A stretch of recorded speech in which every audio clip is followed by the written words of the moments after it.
హరహర మహాదేవ్.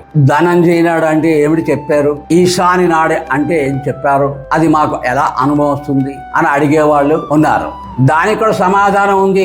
అక్కడికి మీరు వెళ్ళలేదు, మీ ఆలోచన ఏముందో అదే అడుగుతున్నారు. అర్ధరాత్రి కాడ ధనంజయ నాడి ప్రజ్వలనం అవుతుంది అని చెప్పాం. తద్వారా దశనాడులు కూడా వర్కౌట్ అవుతాయి. తెల్లవారుజామున 3:30కి ఈశాన నాడి ప్రజ్వలనం అవుతుంది. ఈశాన నాడి వలన సర్వసిద్ధులు వస్తాయి. ఈశాన నాడి నీలముగా ఉంటుంది, ఆకాశం నీలంగా ఉంటుంది.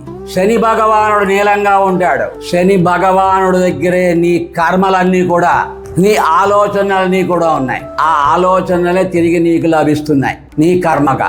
ఒక బాతు పిల్ల పుట్టడంతోటే ఈదుతుంది. ఎవడు నేర్పాడు దానికి? నీ ఆలోచనకి చావు లేదు, నిరంతరం ఉంది ఈశాన నాడిలో. అదే ఆకాశంలో శని భగవానుడు దగ్గర ధర్మదాత